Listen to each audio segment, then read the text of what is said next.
मोहन को देख मोहन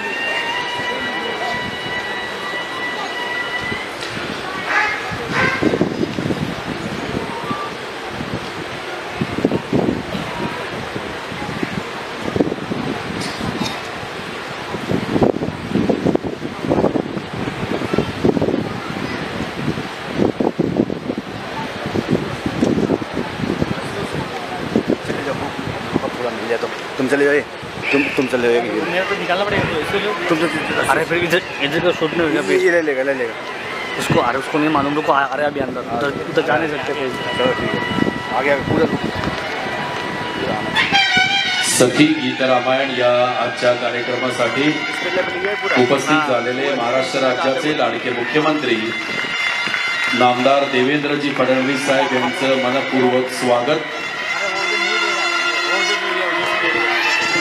मॅडम थोडं श्रीरामचंद्रांच्या या मूर्तीचं पूजन मुख्यमंत्री साहेब तुतारी आणि शंखनादामध्ये करतायत। ग्रॅव्हिटी ग्रुपचे अध्यक्ष डॉक्टर मिहिर कुलकर्णी यांना मी विनंती करतो आपण मुख्यमंत्री साहेबांना घेऊन पहिल्या रांगेमध्ये स्थानाबद्ध व्हायचंय।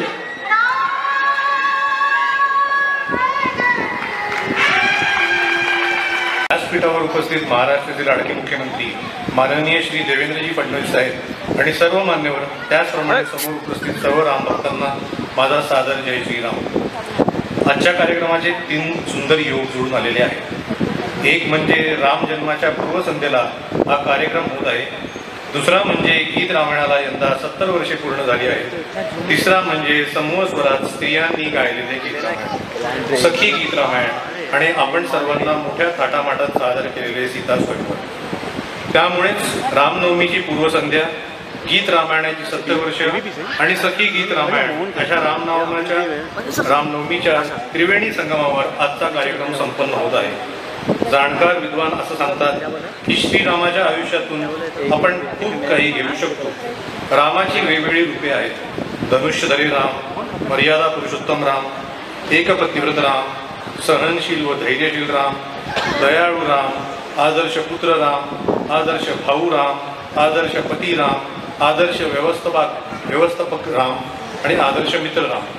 आकाशाचा रंग ऋतूंप्रमाणे बदलत जातो पण त्याचा मूळचा निळा रंग मात्र कायम तसाच राहतो। तसेच प्रभू रामचंद्रांच्या आयुष्यात अनेक प्रसंग आले परंतु प्रत्येक प्रसंगात त्यांचा मूळचा सज्जनपणा मात्र कायम राहिला। अनेक यशस्वी दिग्गज माणसांनी आपल्या आयुष्यात हे रामतत्व आचरणात आणलं आहे असे मला वाटतं।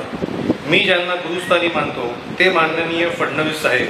त्यांच्याकडे जेव्हा जेव्हा मी बघतो तेव्हा तेव्हा मला जाणवतं की देवेंद्रजींनी संयम, सज्जनपणा, सुसंस्कृतपणा आणि कर्तव्यनिष्ठ हे गुण प्रभू रामचंद्रांकडूनच घेतलेले आहेत। आपल्या संस्कृतीमध्ये गुरुचं महत्त्व अनन्यसाधारण आहे। गुरु या शब्दाची ओळख केली की लक्षात येतं की गु आणि रू म्हणजे काय तर अज्ञानाचा अंधार दूर करून मनामध्ये ज्ञानाचा दिवा लावणारी व्यक्ती म्हणजे गुरु। गुरुला परमेश्वराच्या वरचं स्थान आपण दिलेलं आहे। प्रभुराम, श्रीकृष्ण अशा दैवी अवतारांना घडवणारा सुद्धा गुरुच असतो। गुरु शिष्य परंपरेची अनेक उदाहरणं आपण पाहिलेली आहेत।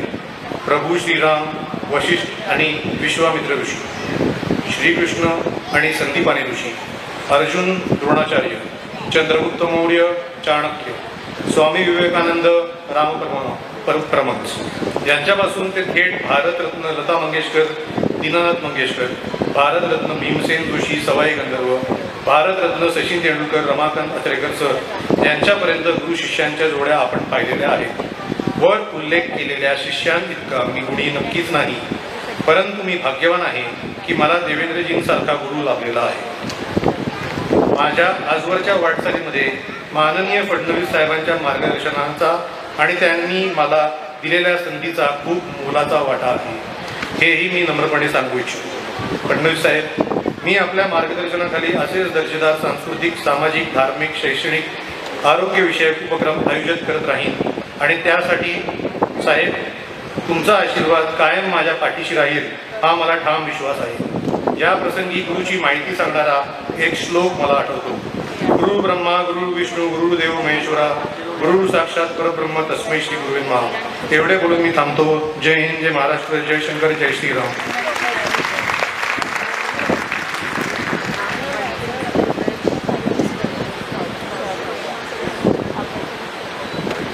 यानंतर मी मान्यवरांना व्यासपीठावर यायची विनंती करतो। सर्वप्रथम मिरजींना विनंती करतो आपण मान्यवरांना घेऊन व्यासपीठावर नेहा कुलकर्णी, आमदार भीमरावजी तापकीर, आमदार हेमंत रासने या मान्यवरांनी कृपया व्यासपीठावरती यावं अशी विनंती।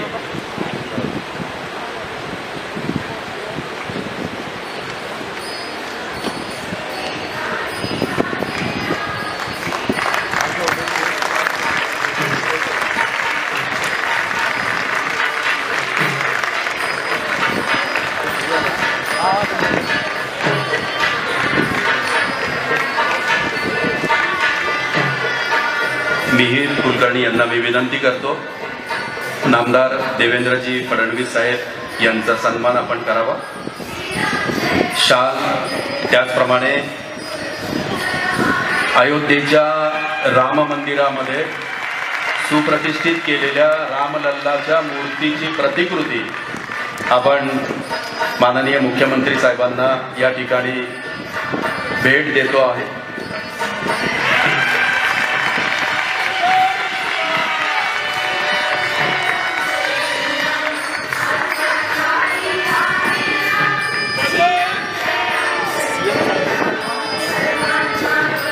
धन्यवाद। यानंतर सौ मीना कुलकर्णी यांना मी विनंती करतो, आपण खासदार माननीय डॉक्टर मेधा कुलकर्णी यांचा सन्मान करावा।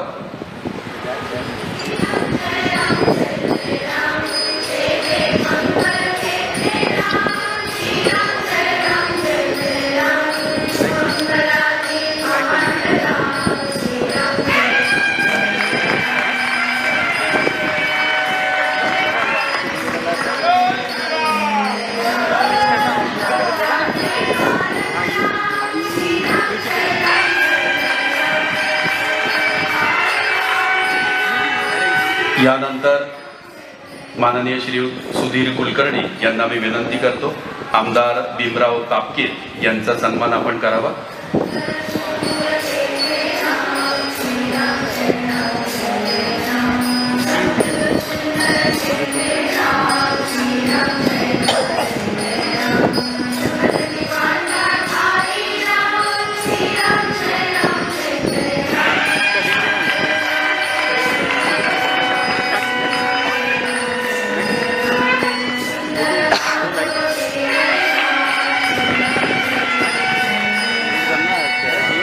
यानंतर प्रसिद्ध वास्तुशास्त्र तज्ञ पंडित शिवकुमार श्री यांना मी विनंती करतो, आपण माननीय आमदार हेमंतजी रासने यांचा सन्मान करावा।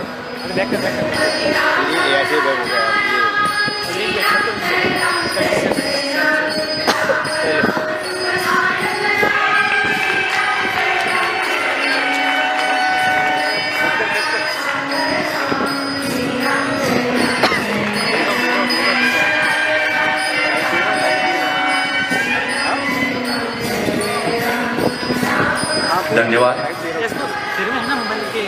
सर्व मान्यवरांना मी पहिल्या रांगेत स्थानापन्न होण्याची विनंती करतो आणि महाराष्ट्र राज्याचे लाडके मुख्यमंत्री नामदार देवेंद्रजी फडणवीस साहेब यांना मनोगत व्यक्त करण्यासाठी आमंत्रित करतो।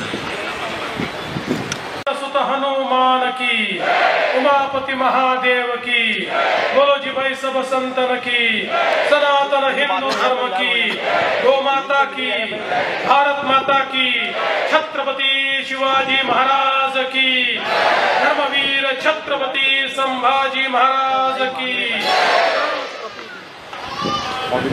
सखी गीत रामायण या अतिशय सुंदर अशा कार्यक्रमामध्ये आपल्यामध्ये उपस्थित सन्माननीय खासदार मेधाताई कुलकर्णी, आमचे सहकारी आमदार भीमराव अण्णा तापकीर, हेमंतजी रासने, त्याचप्रमाणे सर्वच आमचे या ठिकाणी मान्यवर पदाधिकारी आणि ज्यांनी हा कार्यक्रम आयोजित केला ते ग्रॅव्हिटी ग्रुपचे डॉक्टर मेहर कुलकर्णी, मंचावरील सर्व कलावंत आणि उपस्थित सर्व भगिनी आणि बंधूंनो, मला अतिशय आनंद आहे की रामनवमीच्या पूर्वसंध्येला अतिशय सुंदर असा हा गीत रामायणाचा कार्यक्रम आयोजित करण्यात आला आणि विशेषतः सखी गीत रामायण असं याचं स्वरूप करण्यात आलेलं आहे। आणि आताच आपण श्रीराम सीतेचं स्वयंवर देखील या ठिकाणी अनुभवलं। आपल्याला कल्पना आहे की गदिमांनी आणि बाबूजींनी 7 दशकांपूर्वी या गीत रामायणाची सुरुवात केली आणि अक्षरशः हे गीत रामायण अजरामर झालं। गदिमांना तर या गीत रामायणामुळे आधुनिक वाल्मिकींची उपमा मिळाली आणि बाबूजींनी त्याला अशा प्रकारे आपल्या पुढे आणलं की आजही जेव्हा आपण गीत रामायण ऐकतो त्यावेळी रामायणातले सर्व प्रसंग हे आपल्या समोर पूर्णपणे जिवंत होतात। याच्यामध्ये जीवनातले सर्व प्रकारचे रस, सर्व प्रकारच्या संवेदना हे आपल्याला अनुभवायला मिळतात। याच्यामध्ये आनंदही आहे, याच्यामध्ये दुःखही आहे, याच्यामध्ये हास्यही आहे, याच्यामध्ये अश्रू पण आहेत आणि एक प्रकारे जी काही रामायणातल्या विविध भावना आहेत त्या सर्व भावनांची अनुभूती गीत रामायणाच्या माध्यमातून आपल्या सर्वांना मिळते। आपण प्रभू श्रीरामांना युगपुरुष म्हणतो। आपण आपल्या संस्कृतीमध्ये त्यांचं एक अनन्यसाधारण महत्त्व मानतो।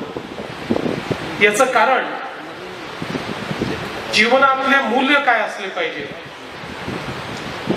हे आपल्याला जर कोणी शिकवलं असेल तर ते प्रभू श्रीरामांनी शिकवलं। ज्यावेळी वनवासाला जायला सांगितलं, एकही मिनिटाचा विचार न करता वनवासाला ते गेले। ज्यावेळी लढण्याची वेळ आली त्यावेळी लढले। राज्यकारभार चालवत असताना ज्या मूल्यांची स्थापना करण्याची आवश्यकता होती ती मूल्य त्यांनी स्थापित करून दाखवली। पण यात सगळ्यात महत्वाचं जर काही असेल तर प्रभू श्रीरामांनी, आपण सगळे त्यांना ईश्वराचं स्वरूप मानतो, ते ईश्वर होते तर कदाचित आपल्या ईश्वरीय शक्तीने ते रावणाचा निपात करू शकले असते, रावणाला पराभूत आणि पराजित करू शकले असते। कारण त्या काळामध्ये रावणाची असुरी शक्ती ही विश्वातली सगळ्यात मोठी शक्ती मानली गेली। पण प्रभू श्रीरामांनी आपल्या ईश्वरीय शक्तीचा त्या ठिकाणी उपयोग केलेला दिसत नाही, तर समाजातल्या सामान्य लोकांना एकत्रित करून नर वानर पशु पक्षी सगळ्यांना एकत्रित करून सगळ्यांचं पौरुष जागृत करून त्यांच्या माध्यमातून रावणाचा निपात घडवल्याचं आपल्याला पाहायला मिळतं। म्हणजे प्रभू श्रीरामांनी आपल्याला हे सांगितलं की असुरी शक्ती कितीही मोठी असली तरीही ज्यावेळी सज्जन शक्ती एकत्रित येते आणि सत्याच्या बाजूने ती उभी राहते त्यावेळी सामान्य लोकही असामान्य काम करतात आणि या असुरी शक्तीचा निपात करू शकतात। आणि म्हणूनच सामान्यातल्या सामान्य माणसाला प्रभू श्रीरामांनी हाच संदेश दिला आहे की असुरी शक्तीच्या विरुद्ध लढण्याकरता केवळ शक्तीची आवश्यकता नाहीये तर सत्याची आवश्यकता आहे। आणि म्हणूनच जी उच्च जीवन मूल्य आपल्याला प्रभू श्रीरामांनी दिली त्या उच्च जीवन मूल्यांवर जगण्याचा प्रयत्न आपण करतो आणि त्याचंच भान आपल्याला राहावं याकरता खरं म्हणजे गीत रामायणाची अतिशय सुंदर अशा प्रकारची रचना करण्यात आली आहे। मी मंचावरच्या सर्व आमच्या कलावंतांचं मनापासून अभिनंदन करतो की अतिशय सुरेल सुंदर अशा पद्धतीनं गीत रामायण आपण सादर करता आहात। वाद्यवृंद अतिशय सुंदर त्याला साथ देतो आहे आणि त्यासोबत आता स्वयंवराचा जो प्रसंग आपल्या पुढे सादर झाला त्या सर्व आमच्या कलावंतांनी अतिशय भावपूर्ण अशा प्रकारे हा प्रसंग आपल्या समोर सादर केला। त्यांचंही मी मनापासून अभिनंदन करतो आणि विशेषतः या ठिकाणी डॉक्टर मिहिर कुलकर्णी ज्यांनी ही संकल्पना मांडली, याचं आयोजन केलं आणि इतका सुंदर आणि सुरेख अशा प्रकारचा कार्यक्रम आपल्या पुढे आणला, त्याबद्दल डॉक्टर मिहिर कुलकर्णी यांचंही मी मनापासून अभिनंदन करतो। अशाच प्रकारे चांगले कार्यक्रम हे त्यांच्या ग्रॅव्हिटी ग्रुपच्या माध्यमातून आपल्या सर्वांपुढे येत राहावेत अशा प्रकारच्या शुभेच्छा देतो आणि या चांगल्या कार्यक्रमाला आपण मला बोलवलं आणि मला देखील या सुंदर अशा गायनाची अनुभूती घेण्याची संधी दिली, त्याबद्दल तुमचे मनापासून आभार मानून माझे 2 शब्द संपवतो। धन्यवाद। जय हिंद।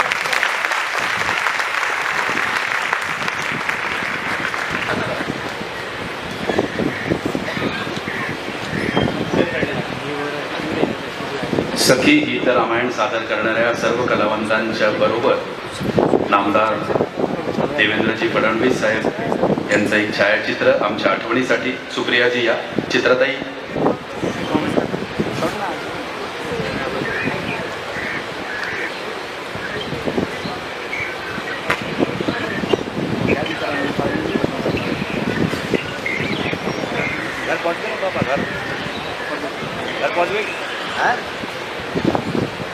सखी गीत रामायण या कार्यक्रमामध्ये नृत्य कलावंत देखील 1 मिनिट लगेच या।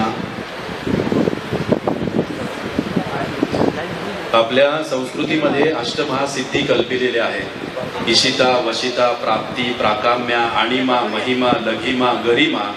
मराठी रसिकाला त्याच्या सद्भाग्याने लाभलेली 9वी महासिद्धी म्हणजे ग दी मा। गजानन दिगंबर माडगुळकर गदिमा आणि बाबुदींच्या शब्दसुरांच्या सर्वोच्च आविष्कार आमच्या सर्व माता भगिनींनी सादर करावा। त्याला जोड सुरेल वाद्यवृंदाची असावी। डॉक्टर नरेंद्र चिपळूणकरांनी त्याचं वाद्यवृंद संयोजन करावं। सुप्रियाताईंनी सुंदर निरूपण करावं। चित्राताईंनी त्याची निर्मिती करावी आणि त्याला दाद दस्तूर खुद्द माननीय मुख्यमंत्री साहेबांनी द्यावी। यापेक्षा वेगळा दुग्ध शर्करा योग काय असू शकतो रसिकहो।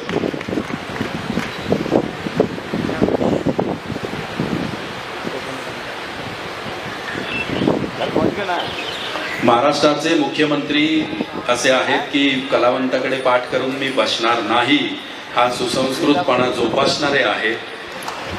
त्यामुळे त्यांचं वर्णन करताना आम्ही कायमच म्हणतो महाराष्ट्राला तळहातावरच्या रेषांप्रमाणे जाणणारा सुसंस्कृत नेता म्हणजे आमचे देवेंद्रजी फडणवीस साहेब।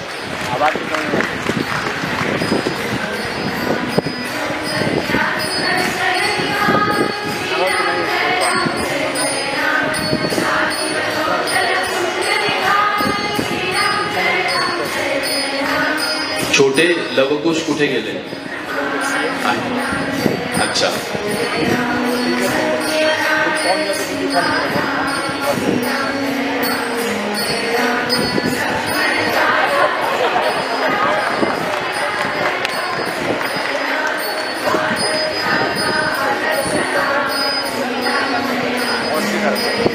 हो, काय गोड वानर सेना आमची, क्या बात आहे।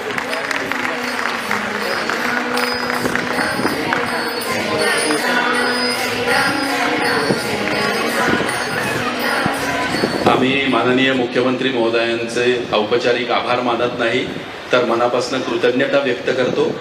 त्याचबरोबर सर्व मान्यवरांचे देखील खूप मनापासून आभार मानतो। पुढील कार्यक्रमासाठी मान्यवर मार्गस्थ होत आहेत।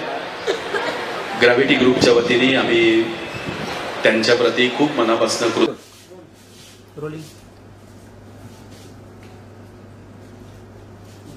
नमस्कार, मी मिहिर कुलकर्णी। या वर्षीच्या रामनवमीच्या या पावन अवसरावरती माननीय श्री देवेंद्रजी फडणवीस साहेब हे एक सर्वात आदर्श नेते हे आहेत, हे सर्वांनाच आपल्याला माहिती आहे। त्याच्यामुळे त्यांच्यासारखा योग्य माणूस या वेळेसाठी आम्हाला वेळ त्यांनी दिली त्याच्याबद्दल आम्ही त्यांचे मनपूर्वक आभार मानतो. सखी गीत रामायण आणि सीता स्वयंवर या भव्य प्रस्तुतीमधून प्रभू श्रीरामांच्या चरित्राचे कोणते पैलू लोकांपर्यंत पोहोचणार? प्रभू श्रीराम हे कायमच त्यांच्या आदर्श स्वभावासाठी सज्जनतेसाठी ओळखले जातात. आज या रामनवमीच्या एवढ्या सुंदर पूर्वसंध्येला आज जवळपास 80 बायका सखी गीत रामायण प्रस्तुत करत आहेत. त्याच्यामुळे आज गदी माडगुळकरांच्या व बाबूजींच्या गीत रामायणाला 70 वर्ष पूर्ण झालेली आहेत. त्याच्यामुळे रामनवमीची पूर्वसंध्या, गीत रामायणाचे 70 वर्ष आणि 80 बायका ज्या एकत्र परफॉर्म करतायत, तर हा एक खूप सुंदर त्रिवेणी योग इथे जुळून आलेला आहे.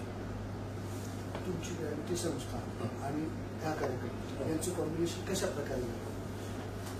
मी स्वतः शंकर महाराज मठचा पुण्याचा अध्यक्ष आहे. तर लोक सर्व ठिकाणी अध्यक्ष आहे व मी माझं एक गाव बळेगाव दत्तक घेतलेलं आहे, जे तालुका वैजापूरमध्ये आहे. तर तिकडे पण आम्ही बरीच मंदिरं बांधलेली आहेत व त्या गावाचं पण उद्घाटन जे आम्ही दत्तक घेतलेलं 2020 मध्ये, ते माननीय श्री फडणवीस साहेबांच्या आशीर्वादानेच झालेलं होतं.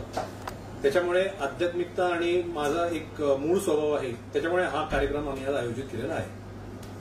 आणि प्रेक्षकांना एक संदेश द्या, जसं प्रभू रामचंद्राचं चरित्र होतं, मर्यादा पुरुषोत्तम, त्यांचे स्वभाव म्हणून आज आपण कसे आचरणात आणले पाहिजे. या कार्यक्रमामधून मी कुलकर्णी, ग्रॅव्हिटी संस्था आणि रामनवमीचे अंश असं 5 ब्लॉक कर. आज प्रभू श्री रामांचं जे चरित्र आहे आणि जे त्यांचे तत्वनिष्ठता आणि जो त्यांचा एक स्वभाव आहे, तो प्रत्येक युवकांनी आणि प्रत्येक महाराष्ट्रातल्या आज जनतेने आत्मसात केला पाहिजे.